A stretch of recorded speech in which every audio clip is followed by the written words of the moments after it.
ناظرین، ہم آپ کو آج ایک ایسے کردار سے متعارف کرواتے ہیں جو مسلسل 72 دن تک شہر مدینہ کا محافظ بن کر دشمنان اسلام کے خلاف لڑتا رہا اور تاریخ کے اوراق میں اپنا نام سنہری حروف سے لکھوا گیا۔ یہ خلافت عثمانیہ کا وہ بہادر جرنیل تھا جس نے تنے تنہا عرب باغیوں، برطانیہ اور اس کے اتحادی افواج کو اپنی استقامت، شجاعت اور دلیری سے ناکو چنے چبوائے۔ فخر الدین پاشا ترکی میں پیدا ہوا اور 1880 میں ترک فوج کو جوائن کیا۔ جنگ عظیم اول کے دوران انہیں مدینہ کے گورنر اور کمانڈر کی ذمہ داری سونپی گئی۔ وہ خلافت عثمانیہ کا ایک بہادر جرنیل تھا، لیکن جس چیز نے اس کی شخصیت اجاگر کی وہ تھا اس کا نبی پاک صلی اللہ علیہ وآلہ وسلم سے تعلق اور عشق۔ پہلی جنگ عظیم کے دوران برطانیہ تقریباً ہر جگہ سلطنت عثمانیہ کے ہاتھوں شکست پہ شکست کھاتا جا رہا تھا۔ برطانیہ نے ایک چال سوچی۔ اس نے شریف مکہ حسین بن علی، جو کہ حجاز کا گورنر تھا، کو اپنے ساتھ اس لالچ میں ملا لیا کہ جنگ کے اختتام پر اسے مسلمانوں کا خلیفہ بنا دیا جائے گا۔ شریف مکہ نے خلافت عثمانیہ کے خلاف بغاوت کر دی اور مکہ اور جدہ پر قبضہ کر لیا۔ اس کے بعد وہ مدینہ کی طرف بڑھا۔ اس کے ساتھ انگریز اور فرانسیسی فوجیں بھی تھیں اور لارنس آف عربیہ نامی بدنام زمانہ جاسوس بھی تھا۔ ناظرین، لارنس آف عربیہ ایک ایسا حیرت انگیز جاسوس تھا جو نہ صرف مشرق وسطیٰ بلکہ لاہور میں بھی بیٹھ کر انگریزوں کے لیے جاسوسی کرتا رہا۔ لارنس آف عربیہ پر حیرت انگیز انکشافات سے بھرپور ویڈیو آپ اس ویڈیو کے بعد دیکھ سکتے ہیں، جس کا لنک ہم نے ڈسکرپشن میں دے دیا ہے۔ ہم واپس اپنی اصلی کہانی کی طرف آتے ہیں۔ اتحادی افواج نے 1916 میں مدینہ کا محاصرہ کر لیا۔ یہ محاصرہ 1919 تک جاری رہا کیونکہ انہیں یہاں کے عثمانی مجاہدین کی طرف سے سخت مزاحمت کا سامنا کرنا پڑ رہا تھا۔ اس وقت مدینہ شہر کا دفاع ایک عثمانی سپہ سالار فخری پاشا یا عمر فخر الدین پاشا کے زیر نگرانی تھا۔ یہ شخص انتہائی دلیر اور صاحب ایمان تھا۔ مدینہ منورہ کے باسی اس کی بہادری اور حسن انتظام پر اسے بے حد پسند کرتے تھے۔ عربوں کی غداری کی وجہ سے سلطنت عثمانیہ کو شدید دھچکا لگا۔ برطانیہ اور اس کے اتحادی بڑی تیزی سے سلطنت عثمانیہ کے علاقوں کو اپنے قبضے میں لیتے جا رہے تھے۔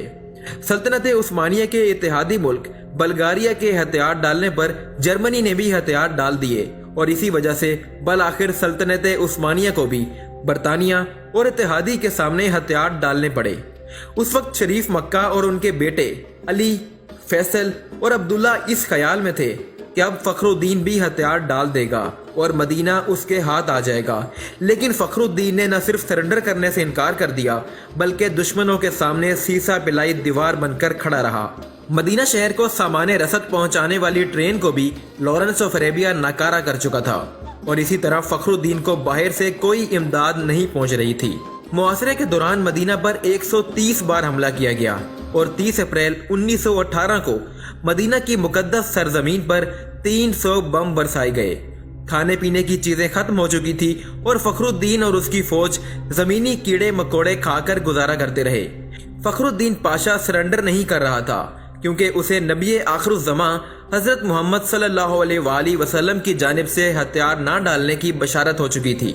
ایک ترک مصنف لکھتا ہے، ایک مرتبہ 1918 میں جمعہ کے دن فخر الدین پاشا مسجد نبوی میں نماز کے دوران خطبہ دینے ممبر کی سیڑھیوں پر چڑھنے لگا تو آدھے ہی رستے میں رک گیا اور اپنا چہرہ نبی پاک صلی اللہ علیہ وآلہ وسلم کے روزے مبارک کی طرف کرتے ہوئے کہنے لگا، اے اللہ کے رسول، میں آپ کا دامن کبھی نہیں چھوڑوں گا۔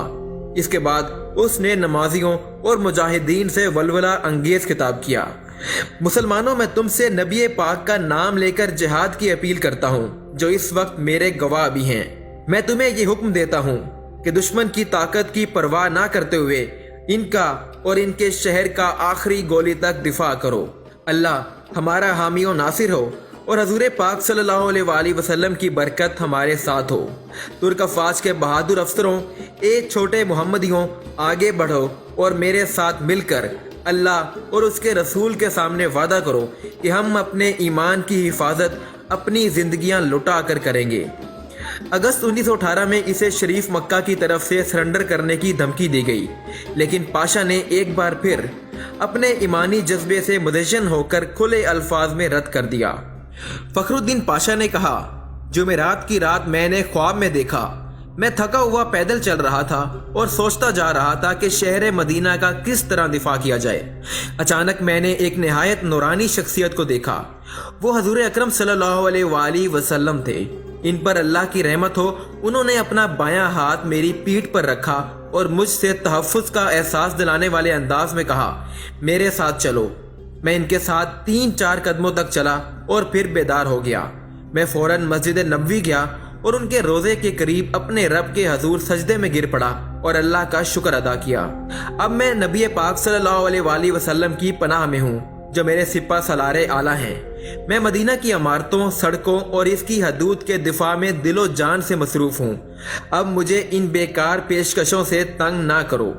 30 اکتوبر 1918 کو سلطنت عثمانیہ نے ہتھیار ڈال دیے اور وزیر جنگ نے فخری پاشا کو پیغام بھیجا کہ ہم نے معاہدہ کر کے ہتھیار ڈال دیے ہیں اور اب تم بھی ہتھیار ڈال دو، لیکن فخری پاشا نہ مانے اور اپنی تلوار حوالہ کرنے سے انکار کیا۔ یوں جنگ ختم ہونے کے باوجود یہ صحرائی چیتا عاشق رسول 72 دن تک اکیلے عرب باغیوں، برطانوی افواج اور اس کے اتحادیوں سے لڑتا رہا۔ بعد ازاں پاشا کے اپنے ہی دستے کے کچھ ساتھیوں نے انہیں گرفتار کیا اور دشمنوں کے حوالے کر دیا۔ یوں 2 فروری 1919 کو شریف مکہ کے بیٹے علی اور عبداللہ شہر مدینہ میں داخل ہوئے اور 12 دن تک شہر نبی میں لوٹ مار کرتے رہے۔ 4850 گھروں کو، جن کو فخر الدین نے تالے لگوائے تھے، ان گھروں کو لوٹ لیا گیا۔ بعد ازاں فخر الدین نے 2 سال مالٹا میں قید میں گزارے۔ فخر الدین پاشا نے 1921 میں رہائی ملنے کے بعد دوبارہ ترکی افواج میں شمولیت اختیار کی اور یونان اور فرانسیسیوں کے خلاف جنگیں لڑی۔ اس کے بعد وہ افغانستان میں ترکی کے سفیر رہے۔ انہیں 22 نومبر 1948 کو دل کا دورہ پڑا اور وہ اپنے خالق حقیقی سے جا ملے۔ ان کی خواہش کے مطابق انہیں استنبول میں دفن کیا گیا۔ اللہ سے دعا ہے کہ اللہ پاک آپ کی قبر کو نور سے بھر دیں۔